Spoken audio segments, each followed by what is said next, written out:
মোৰ বহুত ভাল লাগিছে মোৰ লগত আছিল পেৰেণ্টছ আছে টিচাৰহঁত আছে আমাৰ আৰু মই মানে শংকৰাজান জাতীয় বিদ্যালয়ৰ পৰা পাছ আউট কৰি তাৰ পিছত 11-12 হোজাই আজমল চৰবৰীৰ পৰা পাছ কৰি নিট দিছিলোঁ আৰু তাত মই 65 মান মাৰ্ক পাইছোঁ আৰু মই JW দিছিলোঁ তাত মই 98.8% পাইছিলোঁ কি আশা ইঞ্জিনিয়াৰিংটো এইটো মানে বাদ দিছোঁ মানে মেডিকেলত বেছি ইণ্টাৰেষ্ট তো মানে মাক দেউতাকৰ আশা মেডিকেল পঢ়িম বুলি তো মেডিকেলে কৰিম মই দেউতাকে কি কৰে আৰু ঘৰৰ কি অৱস্থা পঢ়া শুনাত কি ধৰণৰ আচলতে অৰিহণা যোগাইছিল তেওঁলোকে কি ক'বা এই ক্ষেত্ৰত নাই মাক দেউতাকে যিমানখিনি কৰিব লাগে তাতকৈ বেছি কৰিছে আৰু মোৰ দেউতাক মানে টিচাৰ আছিল কিন্তু মানে বেঞ্চাৰ স্কুল আছিল সেইটো হোৱা নাই আৰু মোৰ মাক আশা কৰ্মী হয় কি ক'বা তেওঁলোকৰ কি ধৰণৰ কৃতিত্ব দিব বিচাৰা মোৰ মাকে মানে বহুত কষ্ট কৰিছে মোৰ কাৰণে আৰু মোৰ মনগুৰি বাসিন্দাসকলেও মোৰ মানে খুৰাসকলে সকলোৱে মানে বহুত হেল্প কৰিছে মামাহঁতে বহুত সকলোৱে হেল্প কৰিছে যেতিয়া তুমি চিকিৎসক হ'বা এই অঞ্চলৰ কাৰণে বা গ্ৰাম অঞ্চলৰ কাৰণে কি ধৰণৰ তেওঁলোকক হয় মই যিমানখিনি পাৰোঁ তাতকৈ বেছি কৰিম বুলি আশা কৰিছোঁ আৰু মই মানে মনগুৰিতে থাকিম এনেকুৱা নহয় যে ইয়াৰ পাছত মই ডাঙৰ মানুহ হৈ ইয়াৰ পৰা গুচি যাম ইয়াতে থাকিম ইয়াতে আৰু উন্নত কৰিবলৈ চেষ্টা কৰিম আজি বৃহত্তৰ মনগুৰি অঞ্চলত আপোনালোকে জানে মনগুৰি গৰাখহনীয়াত বিধ্বস্ত অঞ্চল এই অঞ্চলৰ পৰা আমাৰ আজি এই দুখীয়া পৰিয়ালৰ পৰা কাৰণ এই ল'ৰাজনৰ দেউতাক এজন বেঞ্চাৰ স্কুলৰ শিক্ষক আছিল বেঞ্চাৰ স্কুলটো হোৱা নাই অশেষ কষ্ট কৰি মাক দেউতাকে অশেষ দিনে ৰাতি খাই নাখায় এই ল'ৰাটোক আমাৰ বিদ্যালয়ত পঢ়ালে শংকৰাজান জাতীয় বিদ্যালয়ত পঢ়ালে তাৰপিছত ভাল ৰিজাল্ট হ'ল হায়াৰ ছেকেণ্ডেৰী আজমল চুপাৰফৰ্টিত চান্স পালে মেধাৱী ছাত্ৰ হয় খুব কষ্ট কৰি ঘৰৰ পৰা যিখিনি পইচা দিব লাগে কোচিং ফিজটো ফ্ৰী পাইছে কিন্তু হোষ্টেলৰ ফিজটো দিবলগীয়া হৈছে 6-7 হাজাৰ টকা মাহত দিওঁ তেওঁলোকৰ বহুত কষ্ট হৈছে মই জানো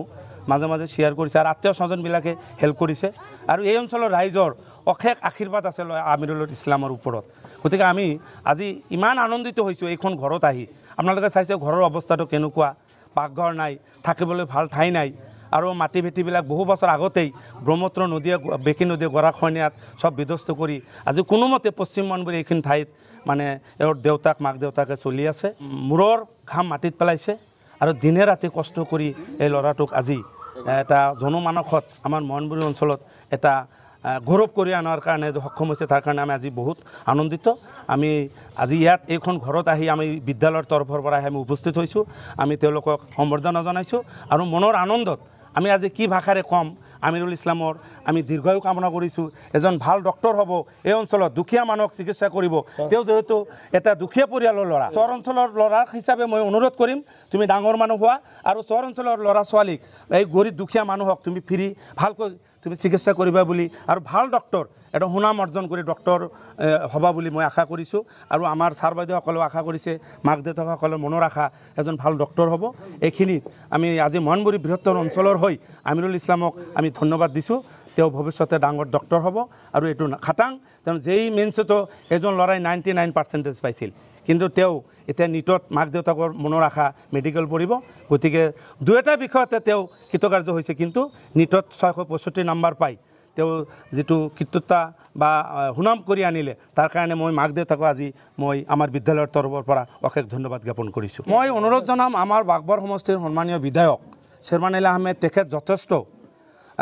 এই দুখীয়া পৰিয়ালক হেল্প কৰি আহি আছে মই আজি আপোনালোকৰ এই চেনেলৰ যোগেদি মই তেখেতক অনুৰোধ জনাম যে আমাৰ বাগবৰ সমষ্টিৰ সন্মানীয় বিধায়ক শ্বেৰমান আলীয়ে এই ল'ৰাটোৰ মেডিকেল পঢ়াৰ খৰচত অলপ সহায় কৰিলে এই পৰিয়ালটো সকাহ পাব আৰু তেখেতক আমি ধন্যবাদ জ্ঞাপন কৰিম মই আহ্বান কৰিছোঁ ৰাইজৰ হৈ যে আমিৰুল ইছলামক আমাৰ বিধায়ক সাহেবে হওক বা আমাৰ MP হওক বা আমাৰ বদৰুদ্দিন আজমলৰ যিটো চুপাৰফৰ্টি তেখেত যথেষ্ট ইয়াত সহায় কৰিছে এইটো ক'বই লাগিব আৰু এইবেলি মই বাগবৰ সমষ্টিৰ বিধায়কক মই অনুৰোধ জনাম আমিৰুল ইছলামৰ মেডিকেল পঢ়াৰ MBBS পঢ়াৰ খৰচ তেওঁ যদি অলপ বহন কৰে আমি কৃতজ্ঞ হ'ম